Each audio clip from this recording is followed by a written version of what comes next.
안녕하세요. 시네포커스 록사입니다. 오늘은 김기덕 감독의 대표작 맨발의 청춘에 대해 알아보고자 합니다.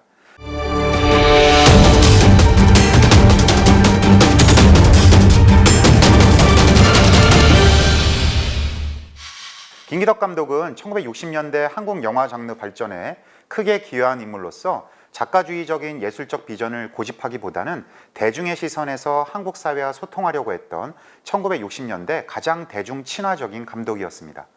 김기덕 감독의 영화 철학은 단순하고 명쾌했습니다. 그는 평소 몇 사람도 안 보는 예술 영화를 만들 바에야 철저히 대중을 위한 영화를 만들겠다는 신념을 피력했습니다. 여기서 오해하면 안 되는 것이 그렇다고 김기덕 감독이 상업성을 위해 영화의 예술성을 포기하겠다는 말이 아니라는 점입니다. 그가 말한 대중성이란 어쩌면 동시대 주류 이데올로기에 직접적으로 저항하거나 반대로 그것에 굴복하고 타협하지 않고서도 자신의 작업을 지속할 수 있는 미학적 길을 대중적인 창리에서 찾았다고 보는 것이 정확할 것입니다. 이런 이유로 동시대의 그 어떤 감독들보다 시대의 유행과 대중의 정서를 읽어내며 새로운 관객층을 형성할 수 있는 문화적 트렌드를 형성해내는 데 있어 탁월한 능력을 발휘했던 감독이었습니다. 이런 능력 덕분에 그가 남긴 1960년대 대부분의 장르 영화들은 말 그대로 흥행 보증 수표로서 군림하며 동시대의 관객과 교감을 이루는 데 성공하게 됩니다. 김기덕 감독은 16년 활동 기간 동안 총 66편의 영화를 만든 다작 감독 중 한 명이었는데요. 그는 장르 영화의 장인이라는 칭호답게 거의 모든 장르에 관여했습니다. 오늘 우리가 알아볼 청춘 영화뿐 아니라 멜로, 전쟁, 코미디는 물론이고 거의 동시대 감독들이 취급하지 않았던 스포츠와 사이파이 괴수 장르까지 도전을 이어나가죠. 김기덕 감독은 장르의 완성도를 위해서라면 라디오와 TV 등 다른 매체에서 아이디어를 빌려오는데 망설임이 없었으며 일본 영화의 리메이크도 주저하지 않았습니다. 또한 장르와 장르의 특성을 결합시키는 하이브리드 장르의 가능성을 위해 연출, 현상, 편집, 녹음 등 영화의 기술 미학적 분야에 대한 공부도 게을리하지 않았던 감독이었습니다. 특히 음악적인 조예가 깊어서 영화 음악의 활용에도 능했습니다. 실제로 김기덕 감독의 작품 중 주제가가 공전의 히트를 친 경우가 많았죠. 전쟁의 비극과 휴머니즘을 해병대 대원들의 캐릭터를 통해 섬세하게 그리고 있는 오인의 해병은 김기덕 감독의 데뷔작으로 다분히 반공 이데올로기를 강조하는 일종의 국책 영화라고 할 수 있습니다. 그러나 오인의 해병은 이런 한계를 안고 있음에도 전쟁 영화의 상업적 가능성을 보여준 첫 번째 영화라는 점에서 의미가 있는 작품입니다. 한국 전쟁 영화는 특히 5.16 군사 쿠데타 이후 군사정권의 지원 아래 크게 유행하게 됐는데요. 오인의 해병은 돌아오지 않는 해병, 빨간 마우라 등으로 이어지는 60년대 스펙터클 전쟁 영화의 효시가 되는 작품으로서 김기덕 감독은 이 영화로 제1회 대종상 신인 감독상을 수상하게 됩니다. 남과 북은 기존의 전쟁 영화가 남북 이데올로기의 대립과 스펙터클한 전투 장면에 집중한 것과는 달리 남북 분단으로 인해 초래된 엇갈린 사랑의 운명에 초점을 맞추고 있는 김기덕 감독의 또 하나의 대표작입니다. 신영균 배우가 연기한 인민군 소자는 전쟁 전에 헤어진 엄앵란 씨가 분한 연인을 찾기 위해 국군에 귀순하지만 이미 연인은 최무롱 씨가 연기한 국군 장교 이대위의 아내가 되어 있는 기가 막힌 상황을 목격합니다. 이 기구한 운명의 비극은 60년대 최고의 배우들의 열연에 의해 관객의 심금을 울리지만 그 뒤에는 배우의 연기력을 극대화시킨 김기덕 감독의 탁월한 연출력이 있었죠. 인기리에 방송된 동명의 라디오 드라마를 영화한 남과 북은 이렇게 전쟁의 참화 속에서도 피어나는 사랑을 휴머니즘의 관점에서 조명하고 있습니다. 특히 영화는 주제곡이 너무나도 유명한데요. 박춘석이 작곡하고 곽순옥이 노래한 누가 이 사람을 모르시나요는 아직도 한국 영화 주제가 하면 떠오르는 대표곡으로 기억됩니다. 후에 패티김 씨가 리메이크하면서 다시 유명해졌고 80년대 KBS 특별생방송 이상가족을 찾습니다의 타이틀 음악으로 사용되면서 영화 남과 북이 다시 재조명되기도 했습니다. 다양한 장르 영화를 연출했던 김기덕 감독은 남들이 시도하지 않았던 사이파이, 즉 공상과학 영화와 스포츠 영화에도 도전하는 엄청난 창작력을 보여줍니다. 대개수 용가리라고 하면 대부분의 구독자분들은 1999년 심영래 감독의 용가리를 떠올릴 텐데요. 엄밀하게 말해 용가리는 대개수 용가리의 리메이크작이라고 볼 수 있습니다. 대개수 용가리는 한국 최초의 사이파이 영화이자 괴수 영화 그리고 최초의 특수 촬영 영화라고 할 수 있는데요. 물론 당시 전 세계적으로 엄청나게 인기를 끌었던 일본의 괴수 영화 시리즈 고지라를 벤치마킹한 것이는 사실이지만 김기덕 감독은 나름 한국적 모티프를 영화에 접목시키려고 노력했습니다. 전설에서 차용한 용가리를 괴수 캐릭터로 이용하고 분단을 상징하는 판문점을 영화적 공간으로 삼았으며 아리랑을 영화 음악으로 사용한 점이 그것이지요. 영화에 사용된 미니어처 촬영과 화면 합성 등은 당시 국내 특수 촬영 기술료는 구현할 수 없었기 때문에 대부분의 특수 촬영은 일본의 기술진을 초청하여 제작되었다는 아쉬움이 있습니다만, 당시로서는 파격적인 1억 3천만 원의 제작비를 투입했고 11만 명의 관객을 모으며 엄청난 흥행을 거두게 됩니다.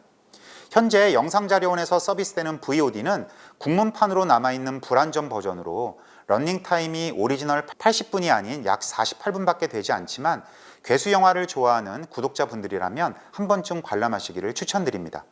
최근 대괴수 용가리를 이용한 재미있는 CF가 방영되어 반가웠는데요. 많은 분들이 광고를 위해 제작된 줄 아시는 이 영상은 실제로는 대괴수 용가리의 한 장면입니다. 위염으로 속이 쓰리는 증상이 용가리가 내뿜는 화염과 비슷하다는 설정으로 기획된 영상인데요. 아마 광고를 기획하신 분이 대괴수 용가리의 팬이셨나 봅니다. 스포츠 영화는 아직까지도 한국 영화에서는 마이너 장르라고 할 수 있는데요. 김기덕 감독은 내 주먹을 사라에서는 권투 영화를, 사나이의 눈물과 영광의 구애말에서는 야구 영화를 연출하면서 스포츠 영화의 볼모지인 한국 영화의 단비 같은 역할을 했습니다. 영광의 구애말은 김기덕 감독의 은퇴작이기도 한데요. 프로야구가 출범되기 전 엄청나게 인기를 끌었던 고등학교 야구 대회를 소재로 한 작품입니다. 어깨 부상으로 어쩔 수 없이 은퇴하게 된 국가대표팀의 에이스 투수가 어느 날 지방 신생 고교 야구부에 코치로 부임하게 되고 좌절감과 패배감에 빠져있던 선수들에게 희망과 용기를 불어넣어 드디어 전국 야구대회에 참가한다는 흥미진진한 내용을 담고 있습니다. 김기덕 감독의 1964년작 맨발의 청춘은 촬영부터 개봉까지 불과 29일밖에 걸리지 않았다는 점과 영화를 보기 위해 광화문부터 덕수궁까지 관객들이 줄을 섰다는 등 수많은 화제를 몰고 다닌 1960년대 한국 사회를 상징하는 시대의 아이콘 같은 작품입니다. 이 영화는 당시 서울에서만 10만 명이 넘는 관객을 동원한 작품인데요. 지금 시점에서 관객 10만 명이 뭐 그리 대수냐고 생각할 수 있지만 1970년대와 60년대는 지금처럼 멀티플렉스가 없었고 한 영화는 서울의 개봉관 한 곳에서만 상영되던 시절이었습니다. 1963년 기준 서울의 인구가 약 300만 명이었다는 사실을 감안할 때 관객 4만 명이면 어느 정도 선방한 작품, 6만이면 성공한 작품으로 다들 축하하는 분위기였고 10만이면 말 그대로 대박을 친 작품으로 인식되었습니다. 1년에 10만이 넘는 영화는 많아야 두세 편에 불과한 시절이었으니까 맨발의 청춘은 거의 1000만 영화에 버금가는 파급 효과를 거둔 작품이었다고 할 수 있습니다. 맨발의 청춘은 60년대 중반 젊은 관객에게 절대적인 지지를 받았던 청춘 영화의 유행에 마중물이 된 작품입니다. 젊은 세대를 위한 멜로드라마 버전이라고 할 수 있는 청춘 영화는 대개 기성세대의 가치관에 대한 젊은 세대의 도전과 방황, 그리고 사회에 대한 불만과 좌절을 주요 주제로 삼는 장르적 경향을 보입니다. 특히 신분을 뛰어넘는 비극적 사랑을 다뤄 한국판 로미오와 줄리엣으로 불렸던 맨발의 청춘은 멜로드라마의 갱스터 장르를 결합시킴으로써 뒷골목 건달들의 세계를 사실적으로 보여주면서 동시에 신분 차이로 인해 이루어질 수 없는 비극적인 로맨스를 담고 있다는 점이 당시 관객들을 매료시키게 되고 이후 이러한 남녀 캐릭터 설정은 청춘 영화에 많은 영향을 끼치게 되죠. 영화의 두 주인공인 두수와 요한나는 깡패와 부잣집 딸이라는 신분 차이를 뛰어넘어 서로 진심으로 사랑하지만 이들의 사랑은 결국 계급적 질서를 중요시 여기는 기성세대 간의 가치관에 갇혀 동반 자살이라는 비극적인 선택을 하고 맙니다. 이렇게 맨발의 청춘은 청춘의 사랑을 가로막는 기성세대들의 낡은 가치관과 4.19와 5.16을 거쳐 만연하게 되는 젊은 세대들의 좌절감과 패배주의를 청춘 영화의 틀로서 보여주었던 것이죠. 맨발의 청춘은 단순히 인기 있는 영화 한 편으로 끝난 것이 아니라 영화를 통해 다양한 청년 문화가 젊은이들에게 크게 유행되게 됩니다. 다방과 댄스홀 문화가 유행하고 트위스트 김이 추던 현란한 트위스트 춤은 한동안 젊은이들에게 선풍적인 붐을 일으키게 되죠. 또한 극중 신성일의 트레이드 마크와도 같았던 청바지와 가죽 점퍼, 하얀 털 스웨터 등은 남대문과 동대문 시장에서 완판되어 물건이 딸릴 정도로 불티나게 팔렸다고 하네요. 마치 미국 문화에서 제임스 딘 하면 청춘의 반항이 떠오르듯이 한국에서는 신성일이 기성세대에 저항하는 반항적인 캐릭터의 상징으로 자리 잡게 됩니다. 하지만 이런 청춘 영화에 대해 비판적인 시선도 동시에 존재하게 됩니다. 국적 불명의 청춘물이란 비판이 바로 그것이지요. 청춘 영화의 유행을 부정적으로 바라보는 이들의 눈에는 영화 속 청춘들의 정형화된 욕구 불만은 미국이나 일본 문화의 단순 모방으로 보였던 것이죠. 특히 청춘 영화는 당시 일본에서 크게 유행하던 일명 태양적 영화의 표절로 많은 구설수에 오르기도 했는데요. 맨발의 청춘 역시 일본 영화인 1963년작 진흙 속의 순정을 무단으로 표절한 영화라는 세간의 평가를 오랫동안 들어야 했습니다. 그러나 실제로는 진흙 속의 순정을 원작으로 만들어진 것은 사실이나 원작자의 승인을 받고 제작되었다고 하네요. 그래서 맨발의 청춘을 제대로 평가하기 위해서는 오리지널 영화가 아니라 일본 영화 진흙 속의 순정의 리메이크작이라고 하는 것이 정확한 표현이라고 생각합니다. 실제로 두 영화를 비교해보면 많이 비슷한 것은 사실입니다. 이야기도 비슷하고요. 영화의 장면 역시 매우 유사하게 묘사가 되어 있습니다. 그러나 제가 보기에는 맨발의 청춘이 훨씬 재미있고 영화적 완성도도 높다고 생각합니다. 이렇게 생각하는 가장 큰 이유는 두 주연 배우인 신성일과 엄앵란의 아우라가 일본 원작 영화의 배우에 비해 월등하기 때문입니다.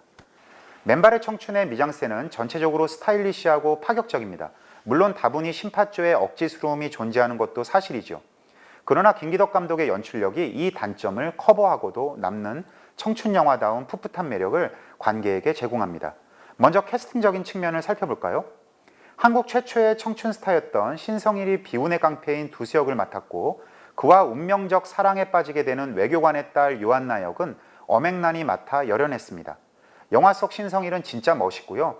엄앵란은 정말 사랑스럽습니다. 이 영화의 성공 이후 신성일, 엄앵란 콤비는 시대의 청춘 스타 커플로 떠오르게 되고 실제로도 두 분은 부부의 연을 맺게 되죠. 특히 신성일이 분화한 두수는 시대적 아이콘으로 떠오르게 됩니다. 청바지와 가죽 점퍼 그리고 반항적인 눈빛은 가진 것 없이 오직 몸뚱아리 하나만 믿고 살아가는 대다수 청춘들을 대변하는 캐릭터로 자리 잡게 됩니다. 김기덕 감독은 두수와 요한나의 계급적 차이를 대조적인 공감 요소를 통해 효과적으로 전달하고 있는데요. 두수의 방은 모든 가구와 소품이 일종의 붙박이 시스템으로 이루어져 있습니다.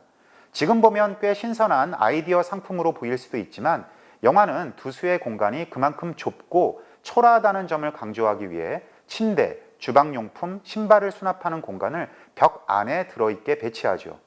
또한 방벽에 붙여진 여성 나체 사진은 두수의 계급적 취향을 상징하는 장치로 작용합니다. 이와는 대조적으로 요한나의 방은 크고 넓으며 럭셔리한 침대와 장신구로 가득 차게 묘사하고 있습니다. 또한 이들이 누리는 문화 공간 역시 대조적으로 배치하면서 서로의 공간에 적응하지 못하는 상황을 보여주죠. 요한나는 두수를 따라 프로레슬링 경기장에 가지만 폭력적인 경기를 제대로 바라보지 못합니다. 정장을 빌려 입은 두수 역시 요한나를 따라 클래식 음악회에 가지만 소위 부르주아 문화에 적응하지 못하고 하품만 하게 되지요. 두 사람의 넘을 수 없는 계급의 벽은 영화의 마지막 장면에서도 나타나는데요. 개인적으로는 영화의 명장면 하나만 꼽으라면 저는 엔딩 장면에 대조적인 장례 장면을 꼽고 싶습니다. 요한나의 시신은 고급 리무진 연구차에 실려 운구 행렬 속에 나아가지만 두수의 시체는 맨발을 내놓은 채 동료가 끄는 가만히 덮인 초라한 리어카에 실려 요한나 다른 방향으로 실려가지요. 이 대조적인 장면은 강렬한 시각적 대비를 이루며 죽어서도 함께하지 못하는 계급적 장벽을 환기시킵니다. 이 장면을 볼 때마다 왜 김기덕 감독이 영화의 제목을 맨발의 청춘으로 지었는지, 맨발의 청춘이 의미하는 것은 결국 차가운 발을 내놓은 채 죽을 수밖에 없었던 두수를 통해 젊음의 순수와 열정만 갖고 세상의 편견을 극복하는 것이 얼마나 어렵고 공허한 일인가를 젊은이들에게 상기시키려는 것이 아닌가 생각해 봅니다. 카메라 역시 신성일을 우상시키기 위한 움직임과 앵글을 다분히 많이 사용합니다. 당시에는 관객들이 너무 자주 움직이는 카메라를 정신없어 했기 때문에 많이 사용하지 않았는데요. 김기덕 감독은 역으로 청춘의 아이콘인 신성일을 부각시키기 위해 지금 보아도 꽤 세련된 많은 이동 촬영을 선보입니다. 불안한 두수의 앞날과 비극적인 최후를 상징하기 위해 영화는 여러 번 신성일을 격자 프레임과 X자 프레임에 가두는 카메라 앵글을 구사하고 있는데요. 예를 들어 초반부 범죄 준비를 하는 장면과 다방, 그리고 감옥에서 두수를 프레임에 가두는 독특한 앵글을 선보입니다. 또한 도피행각을 벌이는 초가집에서는 두수뿐만 아니라 요한나 역시 격자 프레임에 가둠으로써 이 둘의 비극적인 최후를 관객에게 강하게 암시하는 효과를 거두고 있습니다. 맨발의 청춘은 제2의 청룡 영화상에서 음악상을 수상할 정도로 독특한 사운드의 사용이 돋보이는데요. 한국 영화음악의 거장 이봉조 선생님이 작곡하고 최유진 선생님이 노래한 동명의 주제가가 전국적으로 메가히트를 기록한 것은 말할 것도 없고, 영화의 다양한 장면에서 흐르는 재즈풍의 배경음악은 당시 한국 영화에서는 거의 사용되지 않았던 장르였는데요. 이와 관련한 재미있는 에피소드를 들려드리자면, 영화에서 사용된 독특한 음악은 이봉조 선생이 러쉬 필름을 한 번 보고 양주를 먹으며 당대 최고의 세션맨들이 즉흥적으로 연주한 음악이라고 합니다. 때로는 즉흥성이 치밀한 계획성을 앞서는 게 천재 예술인의 능력인가 봅니다. 물론 음악에도 조예가 깊었던 김기덕 감독의 역할도 컸겠지만요. 오늘 함께 알아본 맨발의 청춘을 통해 1960년대 청춘 영화의 묘미를 함께 느껴보시기 바랍니다. 영화를 무료로 볼 수 있는 영상자료원 채널은 화면 아래의 링크를 누르시면 됩니다. 다음 시간에는 정서용 감독의 작품 세계와 미워도 다시 한번에 대해 알아보는 시간을 갖겠습니다. 감사합니다.